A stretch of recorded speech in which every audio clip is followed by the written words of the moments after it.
En esta oportunidad, como parte de nuestra formación como abogados, como docentes y también como seres humanos, quisiera compartir con toda la comunidad jurídica que nos sigue un tema medular respecto al abogado penalista.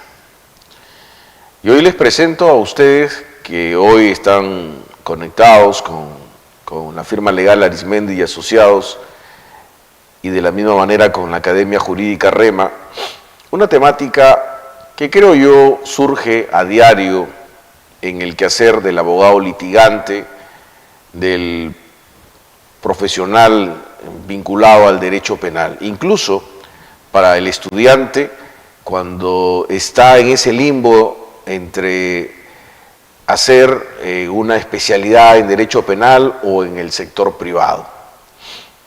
Presentamos hoy esta temática, el abogado penalista y sus conflictos morales o sus situaciones, digámoslo así, existenciales frente al proceso penal. Vamos a trabajar un material, una diapositiva. En este caso, iniciamos con una pregunta existencial. La primera pregunta a trabajar. ¿Existen estigmas sociales en los abogados penalistas? Es decir, la sociedad peruana, específicamente peruana, a los abogados penalistas de una u otra forma asumen un estigma desde el punto de vista profesional.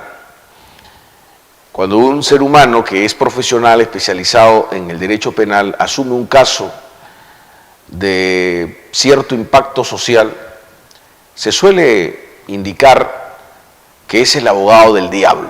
Incluso hay una película, ¿no?, donde tenemos a Al Pacino como el principal representante de esta película, personificando a Satanás, ¿no?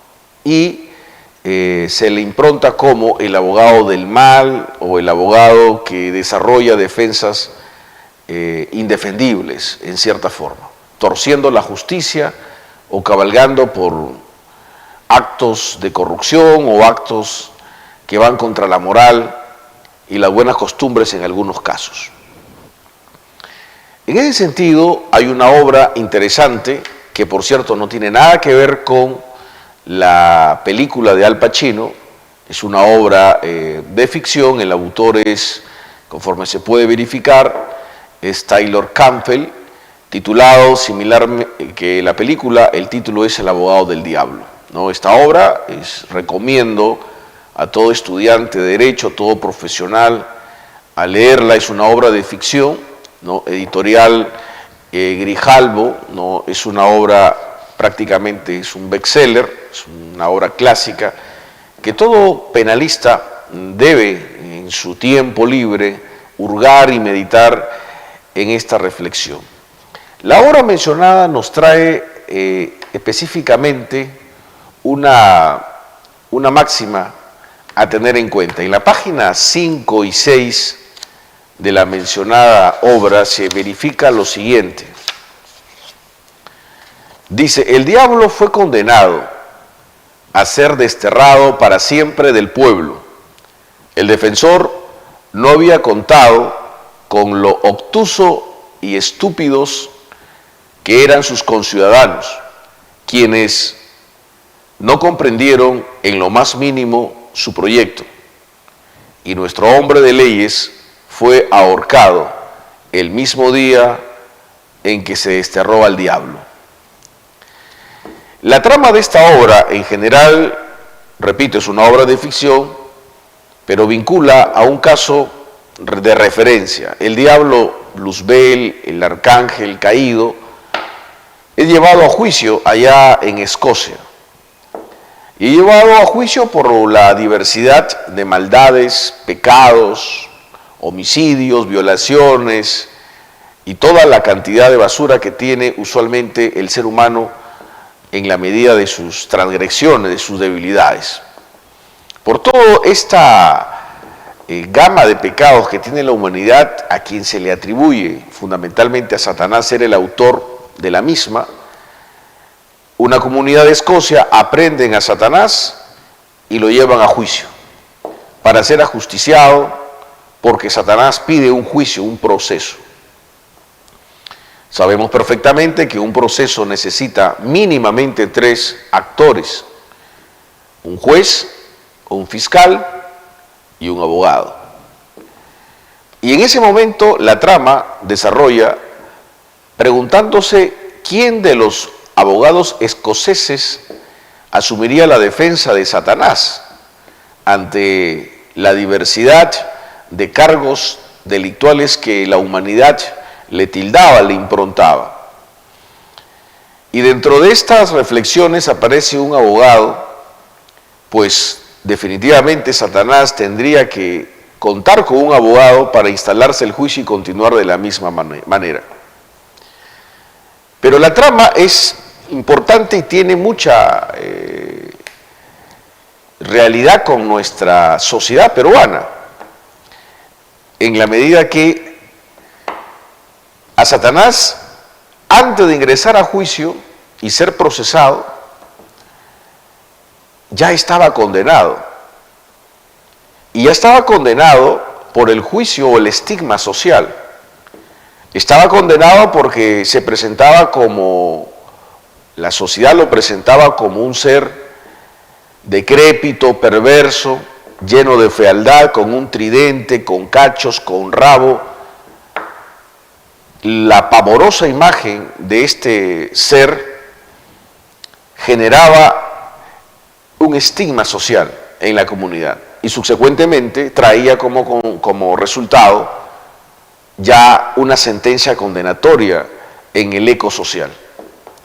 Y el abogado tenía que, en este caso, no solamente lidiar con los cargos de la fiscalía, sino también con el conflicto social que ya había asumido un estigma y un juicio condenatorio contra su patrocinado Satanás. El resultado era obvio. El proceso termina con una condena a Satanás, pero no queda solamente ahí, sino que también la misma comunidad termina ahorcando un homicidio masivo al abogado defensor de Satanás. Y esto por el solo hecho de defender a Satanás. Es por esa razón que en esta obra se impronta el título El abogado del diablo. Es decir, el abogado que defiende lo indefendible, el abogado que defiende a Satanás y que por lo tanto, tanto el cliente, ¿no?, como su abogado deben ser condenados. Uno, ante el órgano jurisdiccional, ante el juzgado, Satanás, y el otro, por el solo hecho de haber ejercido la defensa de un ser pavorosamente detestado como es Satanás. Es menester precisar, con un tema de alimentar nuestro grado cultural, porque la abogacía es una de las carreras improntadas con un aroma de cultura. El término estúpido que precisa en este caso la obra no es un adjetivo subcultural o un adjetivo contracultural, si se quiere decirlo así. No, tiene una nomenclatura que está al margen de las jerigonzas o al margen de las palabras sucias o perversas. Presento en este momento la Real Academia de la Lengua Española en su diccionario de la lengua española, que es una de las primeras ediciones que salieron en su momento oportuno, ¿no? Esta edición es una edición muy pulcra, ¿no? Es un tamaño oficio, ¿no? Y en esta edición el término estúpido, ¿no?, en la página 594 del libro mencionado, la palabra estúpido es un adjetivo que viene del latín stupidus y que trae como consecuencia el adjetivo de necio o de falto de inteligencia o entendimiento. Entonces, el elemento fundamental aquí es que cuando una persona asume, o el mensaje que nos trata de dar Campbell es que cuando una persona asume un juicio de valor sin haber tenido mínimamente la responsabilidad de poder realizar una investigación, al menos escueta, de quiénes son las personas, ingresa en un adjetivo de estupidez. La estupidez es distinta a la idiotez, por si acaso. En el tomo, y eso es importante mencionarlo, en el mismo tomo, esta es una colección hermosa, tipo elefante, en el tomo número 4 de la lengua española nos indica en este diccionario que la idiotez proviene de la idiocia, la cual resulta ser un trastorno mental caracterizado por una deficiencia muy profunda de las facultades mentales congénitas o adquiridas en las primeras edades de la vida. Página 734 del tomo 4 de este libro importante, conocido en su momento oportuno como un libro referente a el diccionario, uno de los primeros diccionarios de la lengua española.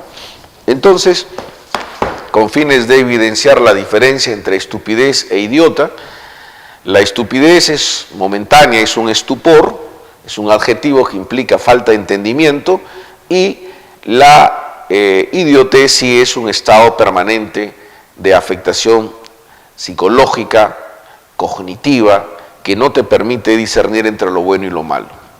Entonces, el mensaje de Taylor Campbell en esta obra es que asumir un juicio de valor de manera irresponsable por cuanto no se hizo un análisis liminar básico de quién es el abogado y en qué consiste su defensa y asimismo del imputado, o entender en el caso del sistema judicial que los juicios no se ganan, o al menos no se deberían ganar o no se deberían perder por los estigmas sociales extraprocesales que están fuera del proceso.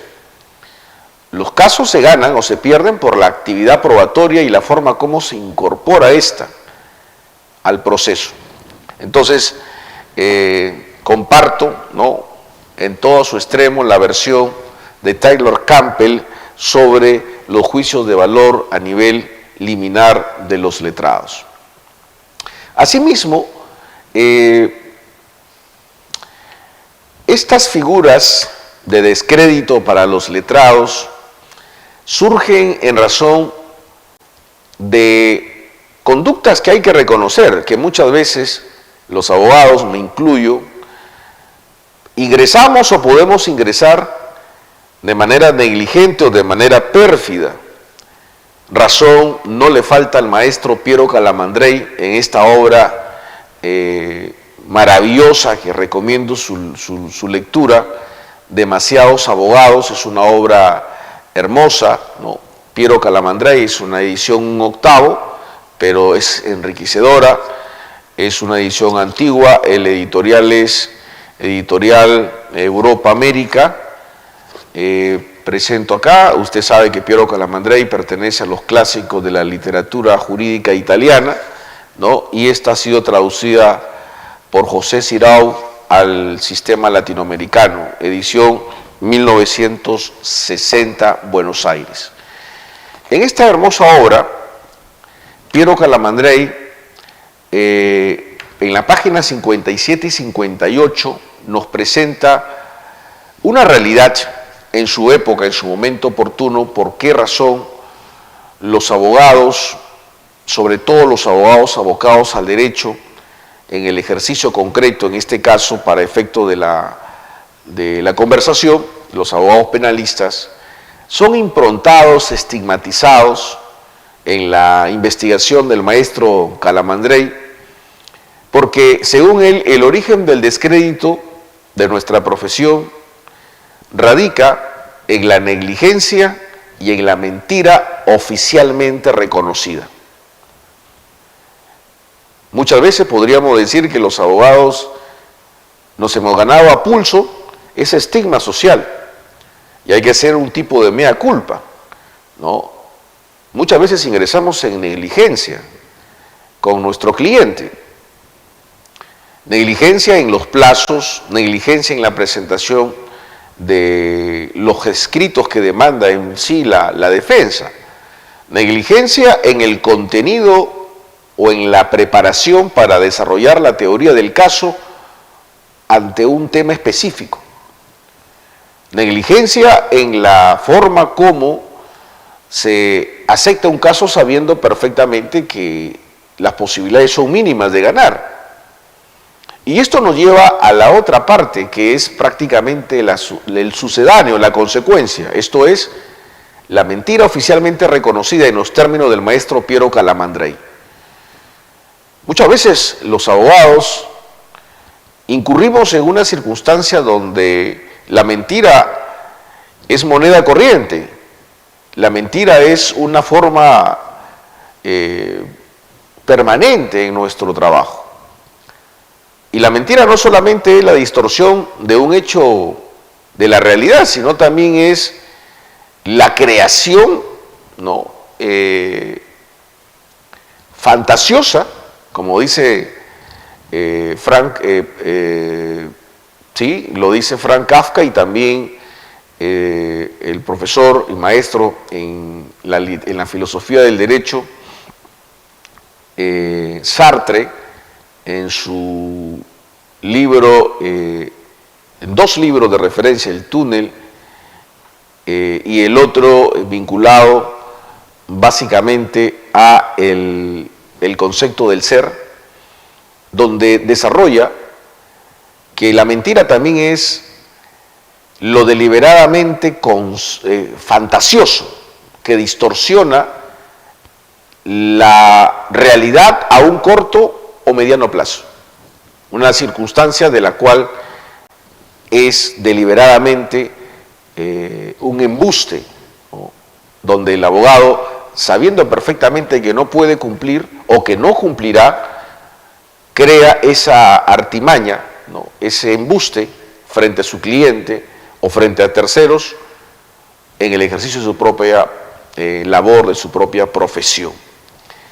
Estas cosas, ¿no?, ya evidenciadas por el maestro Piero Calamandrei hace muchos años, hasta la fecha siguen, y eso no lo podemos tapar, no podemos tapar el sol con un dedo, eso es una realidad palmaria.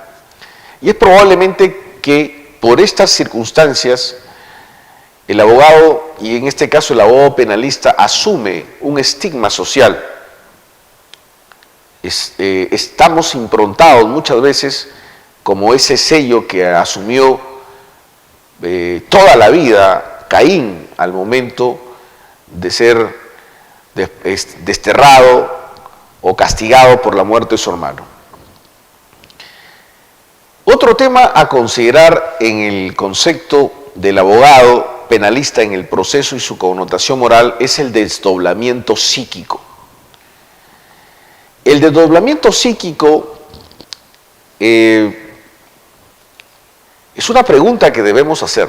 Los abogados penalistas, en una circunstancia concreta, en un caso concreto, donde usted está asumiendo a la parte imputada, donde usted está asumiendo la defensa de un ciudadano que está siendo llevado al proceso por cargos altamente complicados, porque está vinculado a una organización criminal, vinculado a delitos de corrupción funcionarial, cohecho, tráfico de influencias, todas las manifestaciones del enriquecimiento ilícito, malversación de fondos, etcétera, y demás delitos contra la administración pública, un violador, un narcotraficante, donde en el mundo real y en el mundo social dichas personas son mal vistas por su proceder, están ya estigmatizadas per se, en sí mismas. En estos casos surge una pregunta a tener en cuenta: ¿existe algún desdoblamiento psíquico en el abogado penalista ante un caso de esta naturaleza? Los maestros nos dan la respuesta ya es un tema que ha sido investigado un tiempo atrás. Ángel Majorana decía respecto al tema, en una postura muy peculiar, decía: el abogado se compenetra con el cliente de tal manera que pierde toda postura personal. El abogado, dice Ángel Majorana, se compenetra, es decir, se fusiona con su cliente, de tal manera que pierde una postura personal, es decir, es un abogado a la carta, esa es mi expresión. Si el cliente le está pidiendo inocencia sabiendo que, en el caso en concreto, no podría alcanzar esa tesis de inocencia, entonces el abogado se compenetra, se fusiona con el cliente y se olvida que es un profesional llamado a cumplir ciertos estándares, ¿no? Y en este caso, con la finalidad de poder complacer la pretensión de su cliente, se hace uno con él. Por otro lado, otro maestro, el maestro Ángel Osorio, en esta maravillosa obra, El alma de la toga, ¿no? Es una obra que todo profesional, todo estudiante debe tener en su biblioteca y también leerla y meditar constantemente en estos casos. Esta maravillosa obra que nos dejó Ángel Osorio, yo tengo en este caso una publicación de la editorial Ediciones Jurídicas Europea Americana, ¿no? Su edición es una edición relativamente antigua, de 1981. O sea, este hermoso libro, que es un estado de un octavo, ¿no? Me permite sostener, en el caso en concreto, que según Osorio, en la página 109 del libro mencionado, en sentido contrario que el autor anterior, dice: el abogado no es un Proteo.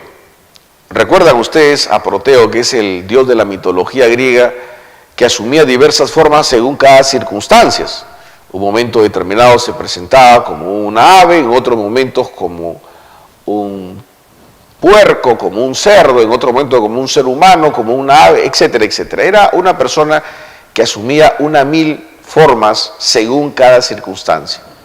Ángel Osorio dice: el abogado no es un Proteo, cuyas cualidades varían cada día según el asunto en el que ha de intervenir, en lo absoluto, ¿no? En efecto, ¿no? Manuel Osorio, con un alto nivel de conciencia, de probidad, en sentido contrario que Majorana, en el caso específico, él niega la posibilidad que el abogado se compenetre con su cliente. El abogado no es un abogado de la a carta, como si fuera un menú en un restaurante. El abogado debe analizar jurídicamente y desde el punto de vista moral, el abogado penalista, y a partir de ahí presentar las opciones al cliente. Y es el cliente quien tomará o no esas opciones desde el punto de vista procesal. No es a la inversa, en la lógica de Ángel Osorio. Este es un libro recomendado para todos los interesados en el tema específico. Manuel Osorio, El alma de la toga. Otro criterio a analizar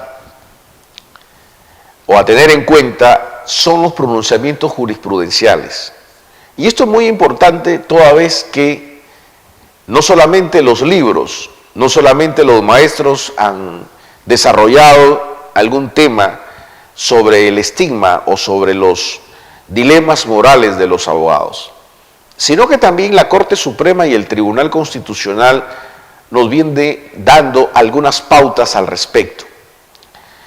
Tenemos en este caso la reciente sentencia del Tribunal Constitucional, la sentencia 199/2024, que por cierto es vinculante, de fecha 11 de julio del año 2024, emitida en el expediente 04382-2023-PA/TC, que es una acción de amparo, que es el caso del maestro Arsenio Oreguardia. En el voto del tribuno Hernández Chávez, que es un voto singular, en el fundamento jurídico 11, el tribuno Hernández Chávez, haciendo recordar a la comunidad jurídica sobre los principios básicos de la función de los abogados aprobados por la Organización Nacional de las Naciones Unidas del año 1990, imagínense, 1990, o sea, hace más de 30 años atrás, se indicó lo siguiente: los abogados no serán identificados con sus clientes, ni con las causas de sus clientes como consecuencia del desempeño de sus funciones. El voto en discordia del tribuno, voto individual, perdón, individual porque también forma parte de haber declarado nula en esta sentencia plenaria las disposiciones del Ministerio Público, y es de resaltar respecto a la temática que en este caso en concreto, específicamente en este caso, pues al maestro Arsenio Oreguardia se le atribuye el delito de obstrucción a la justicia, y dentro del factum de los hechos estaría vinculado en la medida que, al parecer, según hipótesis fiscal, se habría tratado de vincular o alcanzar a ciertos testigos con la finalidad de poder distorsionar la verdad en el caso de los cócteles. Sin embargo, el Tribunal Constitucional indica que no se puede mezclar, no se puede improntar o vincular al abogado con su cliente, ni tampoco con la causa que defiende. Es decir, si nosotros asumimos que Juan Pérez, con el respeto de Juan y de los Pérez, pero usualmente los que estamos metidos en el derecho, sobre todo en la docencia, siempre utilizamos ese, ya es una muletilla en cierta forma. Juan Pérez es un ciudadano que tiene el estatus de abogado y en un día determinado asume la causa, la defensa de X. X es un ciudadano procesado por el delito de violación sexual, por el delito de tráfico de drogas, por el delito de lesa humanidad, por los delitos de corrupción de funcionarios de organización criminal, los tipos penales más complicados y más nocivos que puede existir en el sistema jurídico penal.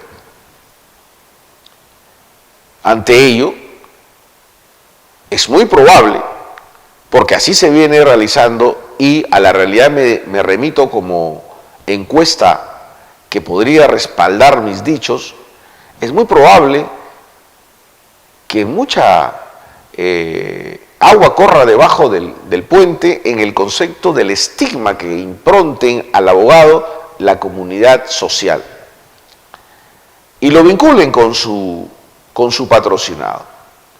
Y en ese contexto aparece lo que acabo de mencionar en la obra magistral, que para mí es un bestseller desde el punto de vista del derecho penal, de Taylor Campbell, al decir el abogado del diablo. Es decir, el juicio social que asume el ciudadano de a pie es improntarle que el abogado es tan corrupto como su cliente, o es tan perverso como su cliente, en los cargos delictivos que se le imputan, en lo absoluto. ¿No? Esa es una realidad. Y a partir de ahí, dicho abogado tendrá el estigma o la impronta de ser el abogado del diablo, o sea, defender a un ser humano que ha cometido profundos, escabrosos, complicados y pérfidos delitos. Sin embargo, el Tribunal Constitucional ya marcó la pauta, y con justa razón, haciendo recordar principios básicos que han sido aprobados de manera universal desde el año 1990, es decir, hace más de 30 años. Estos principios son, concretamente, que el abogado no puede estar vinculado con la causa ni tampoco con el imputado, con su cliente que defiende. Es decir, hay un trato totalmente diferenciado.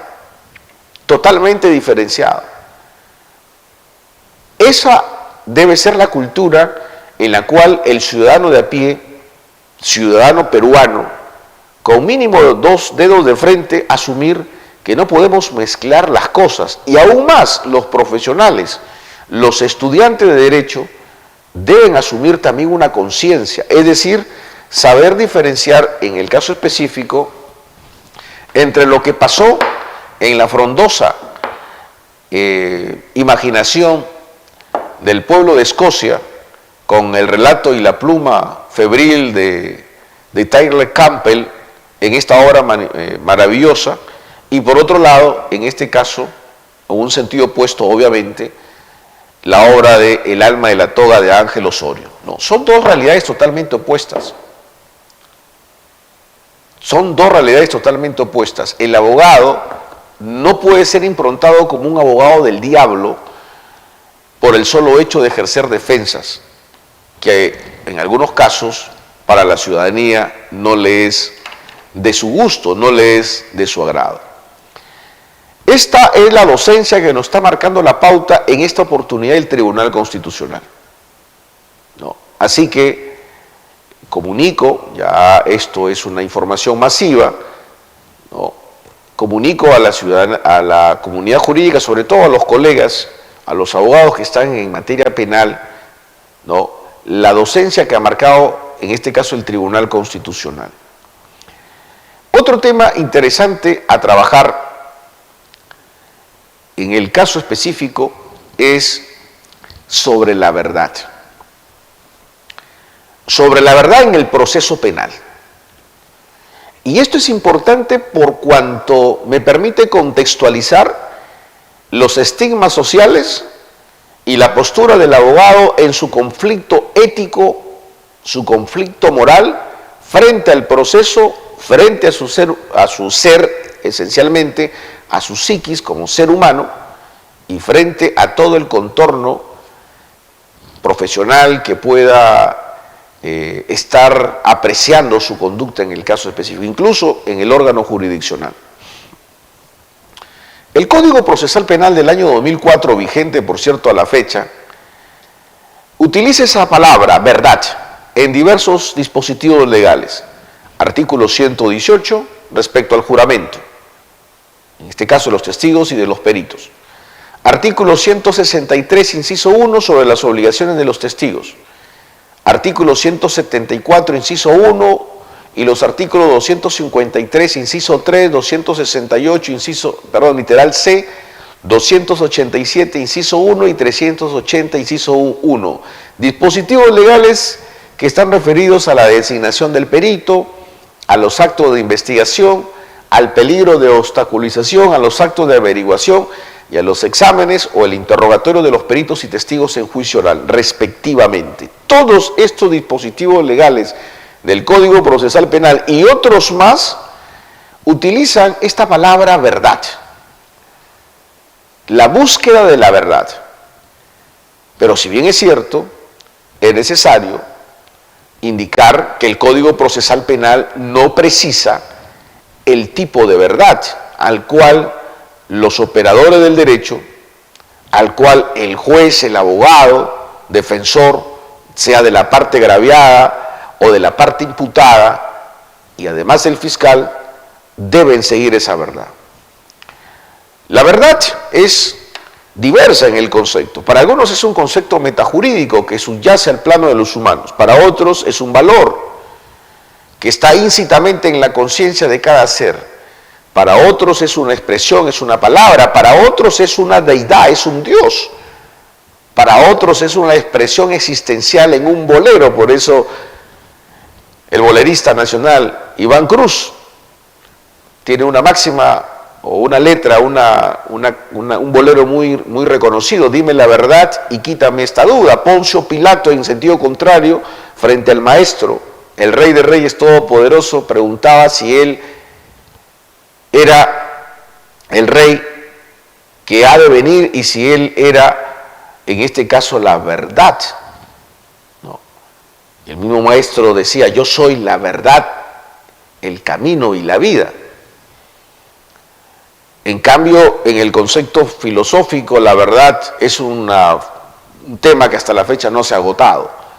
Para algunos es un concepto metajurídico, para otros es un concepto literal, para otros es una regla de conducta moral, etcétera, etcétera.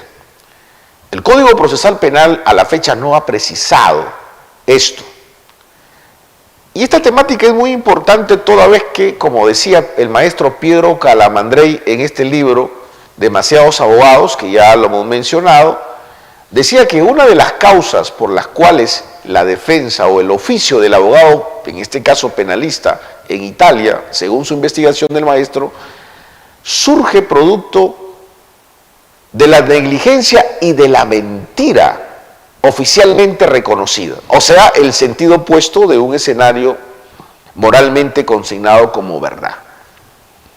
Entonces, es un tema álgido y que merece mínimamente una investigación seria, responsable, sobre cuál sería, en este caso, el concepto de verdad.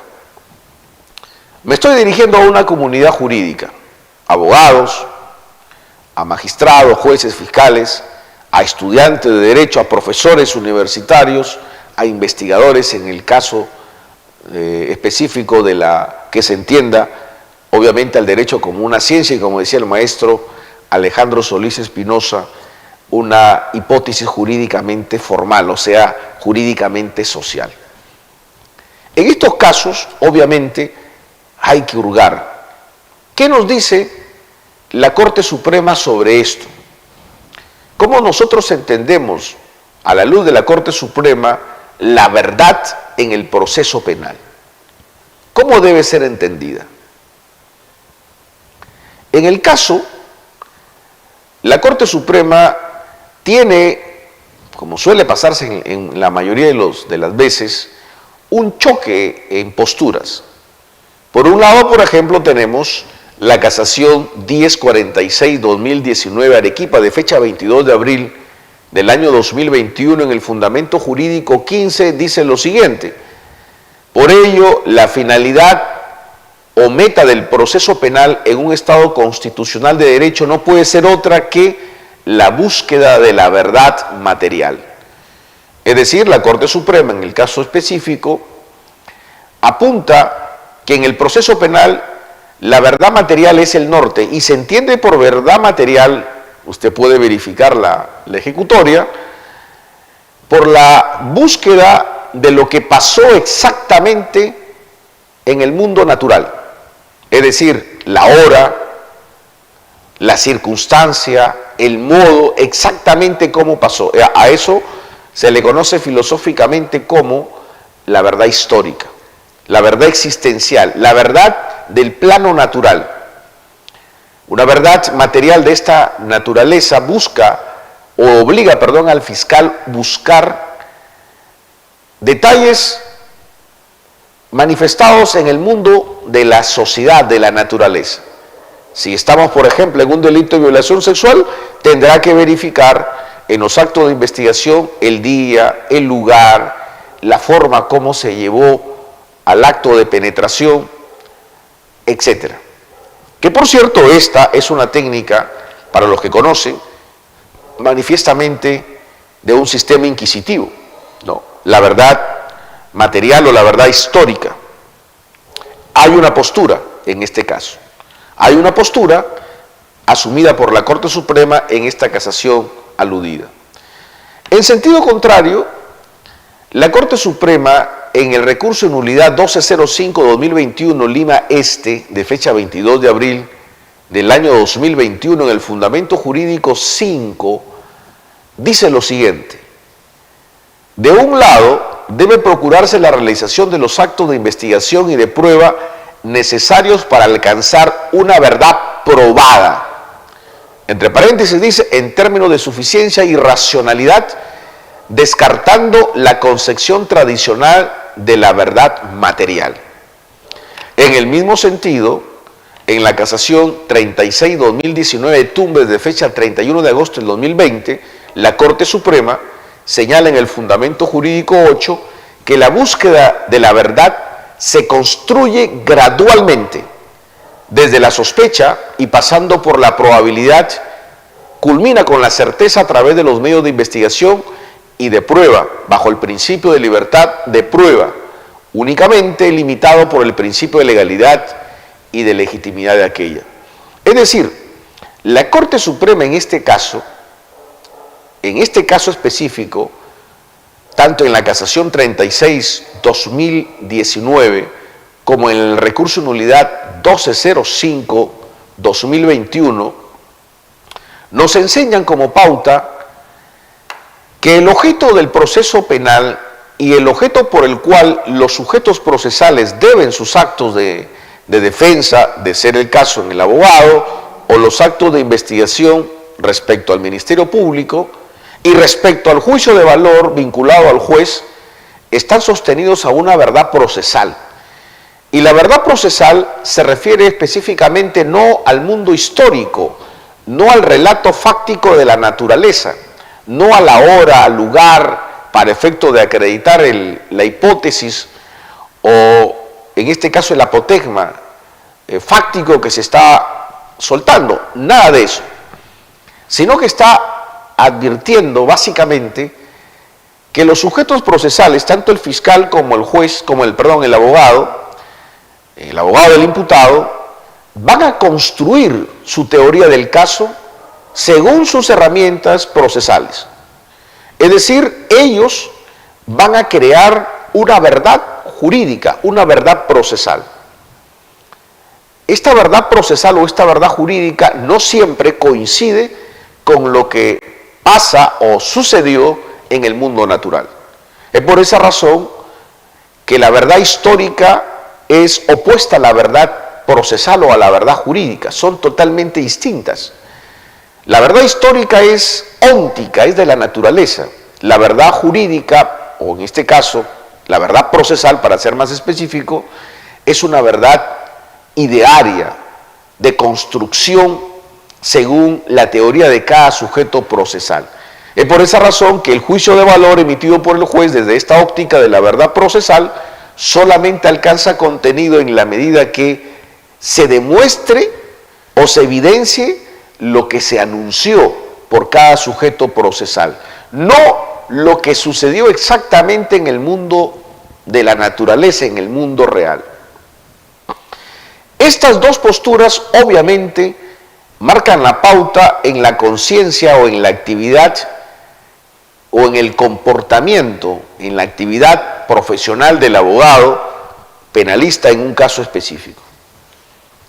Si nosotros asumimos que el abogado penalista debe alcanzar en el proceso, específicamente, proceso penal, la verdad histórica, entonces toda su actividad en la postura que asuma una tesis de defensa activa negando los cargos, entendida esta como hecho imperativo, toda su actividad deberá estar estructuralmente orientada a poder evidenciar desde un punto de vista, digámoslo así, de conciencia, que lo que se anuncia por él debe coincidir exactamente, 100%, no 99.9, sino 100%, debe coincidir con lo que pasó exactamente en el mundo natural.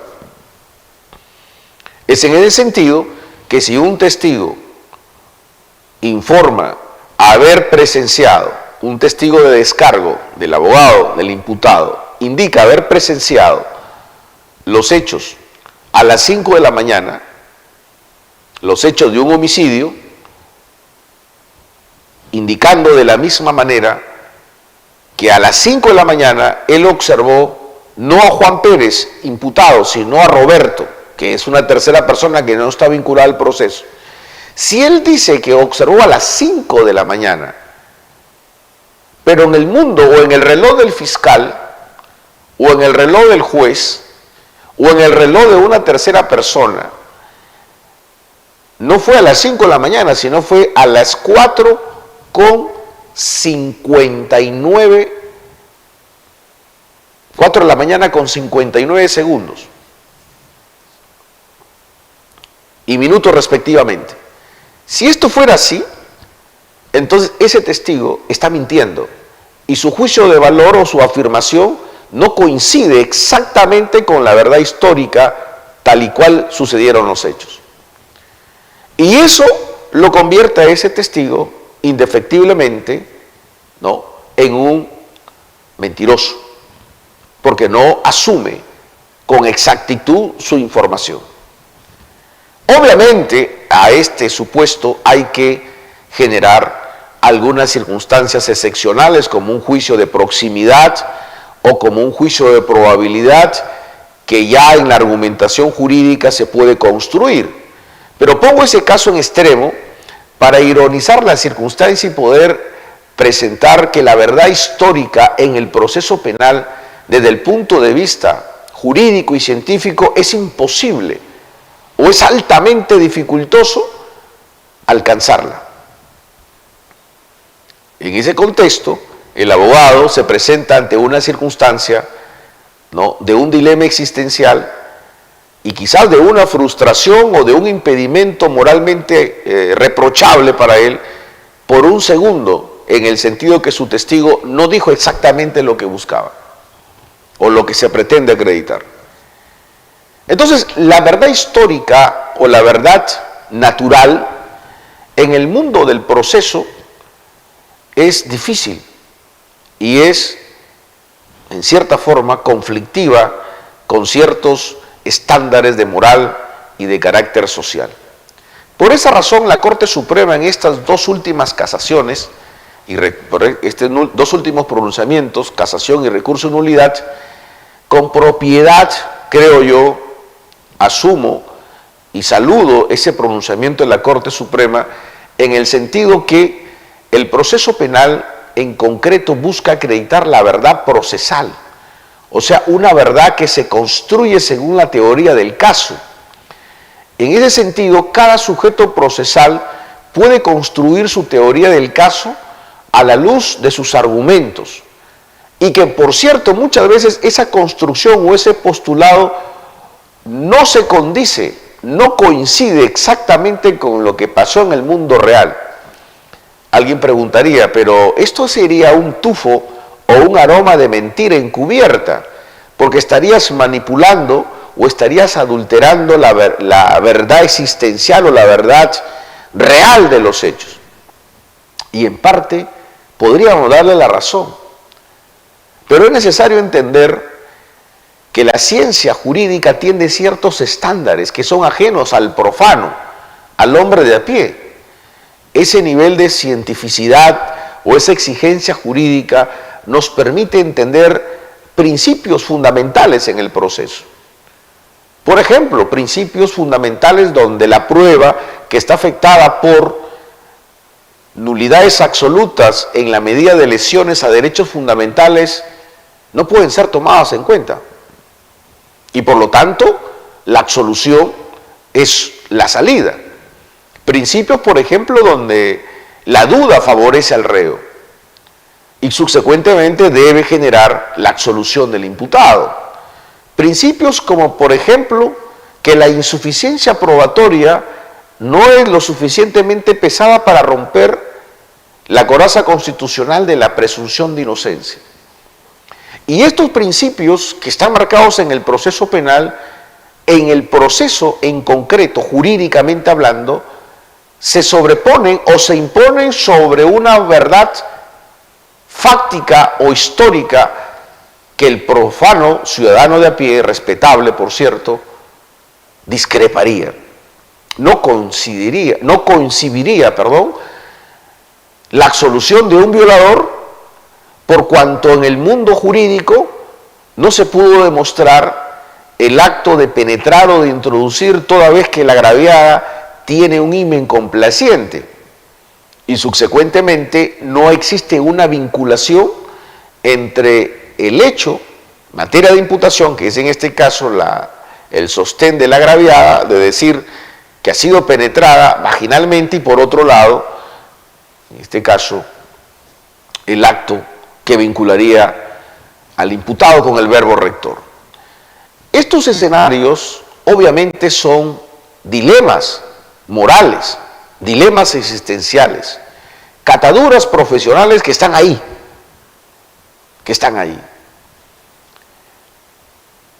Bajo mi formación como cristiano, podríamos decir que es mejor la gracia que la ley.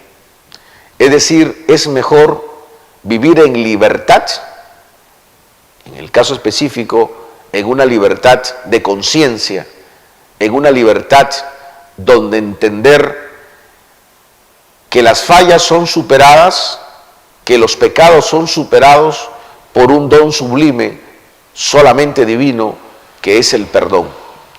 En ese contexto, el sistema de la verdad, en este caso procesal, me permite construir sin alterar, obviamente, sin lesionar, sin pasar la línea entre lo mínimamente considerado como bueno o aceptable con lo moralmente degradado. Sin pasar la línea. En esa línea permisiva me permite construir apotegmas jurídicos, sociales, ¿no?, para asumir obviamente una tesis de defensa según mi hecho impeditivo, que es marcado frente al hecho constitutivo del Ministerio Público. Es por esa razón, usted que me está en este caso escuchando, mirando este comentario, deberá usted decidir si opta por una verdad procesal o si opta por una verdad material. Y en cada una de ellas hay un estándar de valor que cada sujeto procesal debe dar respuesta según lo que corresponda. Finalmente terminamos con esta línea, la importancia del abogado defensor. Otra vez el maestro Ángel Osorio, pero esta vez en este libro pequeño que es un octavo, este es un octavo, usted sabe que los libros tienen graduaciones, un octavo, un cuarto, tipo folio tipo oficio y tipo elefante, que son ya los códex, los libros. Este es un octavo, es un libro pequeño. En el mundo de los libros pequeños tienen más valor por lo sustancial que los libros de mayor cantidad. Pero aquí se escribe básicamente con sustancialidad. Obviamente un libro de esta naturaleza, con el peso que demanda el autor, tiene un valor inestimable. En este libro titulado La Justicia, ¿no?, de Ángel Osorio, es otro libro del cual todo estudiante de derecho, todo abogado, en este caso abogado penalista, debe tener en su biblioteca y consultar. ¿Qué dice el doctor, el maestro Ángel Osorio, ex decano del Colegio de Abogados de Madrid? El doctor nos dice en la página 81 y siguiente de este libro lo siguiente: nuestro papel, hablando de abogados, es rentabilísimo cuando es solicitado, odioso cuando es impuesto. Página 81. ¿Por qué el maestro utiliza este término que la defensa o el abogado, su papel en el proceso es un papel específicamente de gran rentabilidad, de gran utilidad? Porque no puede existir proceso si no hay defensa. Los hombres más pérfidos que asumen una degradación a la conducta del ser humano porque han lesionado bienes jurídicos de suma importancia, la libertad, la vida, la administración pública y de justicia con estos delitos que opacan muchas veces la esperanza en la humanidad, a pesar de ser degradados porque han cometido un delito, a pesar de eso, necesitan un abogado. A pesar de eso, necesitan un abogado que puede ejercer la defensa. Y es más, el proceso penal no se podría instalar contra un imputado si no cuenta con un abogado defensor. Todos los seres humanos, todos, necesitan un abogado defensor, indefectiblemente. Por eso Ángel Osorio establece que es de suma importancia la presencia de un abogado en el proceso penal. ¿Y qué mejor ilustración? Y con esto no es que estoy comparando, porque no hay comparación con nuestro maestro, el Señor de señores, Dios Todopoderoso, su nombre Jesucristo de Nazaret, quien hace el rol de abogado frente a la humanidad. Las cartas de Pedro, las cartas paulinas del apóstol Pablo, presentan al Dios encarnado como abogado. Y en el tribuno celestial, es decir, en el concepto divino, cuando se instalen en las cortes celestiales los juicios para la humanidad, los roles están marcados tal igual como en la tierra. Hay un juez que es el Dios Padre, quien asume la capacidad de decidir sobre el veredicto que se le otorgue a un ser humano durante su existencia en la tierra. Por otro lado, Satanás, Luzbel, el ángel caído, Lucifer, personificando al fiscal, quien acusa desmedidamente y lucha por tomar el alma de este ser humano y llevarlo a una condena eterna.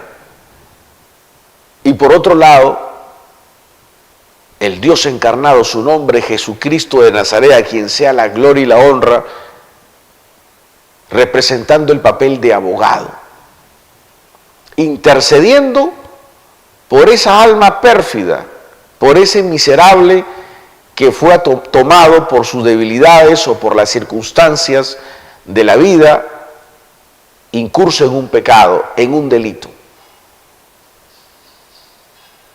Miren lo importante. El libro más sagrado de todos los libros, la Biblia,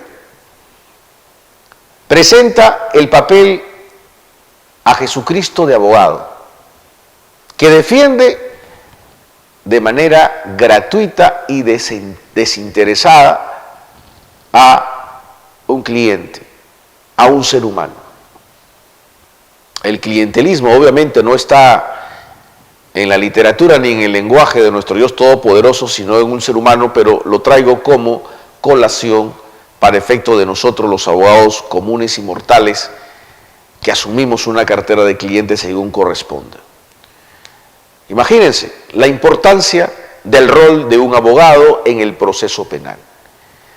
Estas reflexiones, estimados colegas, compañeros, amigos, estudiantes que nos están siguiendo, les dejo en el tapete para que usted pueda formar su bagaje cultural desde el punto de vista del abogado defensor. Libros a tener en cuenta, materia de consulta, 2 tomos, ¿no? Estos libros hermosos del maestro también Ángel Osorio, es una colección, ¿no? Primero y segundo tomo, titulado El abogado. Aquí usted va a encontrar una retahíla de experiencias, de dogmas, de principios, de constructos en el quehacer del abogado. De la misma forma, este hermoso libro que me ha ayudado mucho en el quehacer diario, Abogacía y Abogados, de José María Martínez Val. En este libro, es una editorial ya antigua, editorial Bosch, tiene un reconocido prestigio, publicado en 1981, ¿no? Es un libro importante que también, por cierto, está en algunos constructos de impresiones como libros digitales. De la misma forma, este libro de acá, ¿no? Es un libro titulado La Justicia, ¿no? Es un libro antiguo del maestro Ángel Osorio, ¿no? También a tener en cuenta. En la misma forma, Piero Calamandrei, con este libro que es una perla, para poderlo disfrutar en toda su expresión, en este caso titulado Demasiados abogados, ¿no? La editorial es Ediciones Jurídicas Europa América, Buenos Aires, ¿no? Un libro también de consulta obligatoria. El alma de la toga, de Ángel Osorio, indefectiblemente tiene muchas colecciones, muchas ediciones también, ¿no? Pero esta edición a la cual me suscribo también es una edición de corte, es un octavo del corte de bolsillo para poder llevarla en algunos viajes y darle una lectura rápida. Asimismo, esta magnífica obra que es un bestseller para mí, que es El abogado del diablo, de Tyler Campbell, trabajando, ¿no?, los estigmas sociales, ¿no? Y siempre con la cultura y con lo que demanda la formación de todo profesional, no podemos pasar por alto nosotros el lenguaje castizo, el concepto de las palabras, aún en el tema penal, cuando entendemos que hay tipos penales que tienen elementos descriptivos, y el llamado por ley a marcar la pauta sería en este caso la Real Academia de la Lengua Española, ¿no? Obvio, tiene una retahíla a la fecha de ediciones, incluso con lenguaje inclusivo, pero en sus primeros volúmenes, esta traducción, que son 5 tomos, allá hay 2, los traigo en este momento para trabajarlos, por el término de la idiocia y la estupidez, ¿no? Son este es un tipo edición, ¿no?, oficio, ¿no? Esta es una edición oficio, ¿no? Está por encima del estándar común, ¿no? Es una hermosa colección. Muy bien, hasta aquí hemos dejado esta pauta. Todos estos libros, por cierto, son originales. Me hubiera gustado tener este libro en su pasta original, ¿no? Esto es sí, en efecto, es una reimpresión, ¿no?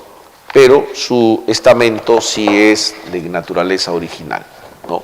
Lo demás están con su empaste y su constructo, su contenido son originales. Los abogados debemos tener, a favor del derecho del autor, libros que tengan esa naturaleza, respetando los derechos del autor. Muchas gracias. Síguenos en las redes, ¿no? Cualquier consulta, cualquier comentario, déjanos. Aquí estamos con Academia Jurídica REMA. Escríbenos cualquier duda, cualquier pregunta al correo electrónico que sale abajo. Te lo dejamos, arismendesasociados@gmail.com. Todo esto con minúscula. Al WhatsApp, al número materia de comunicación 9682-49665. Hasta aquí hemos llegado. Muchas gracias. Que el Señor Todopoderoso los bendiga.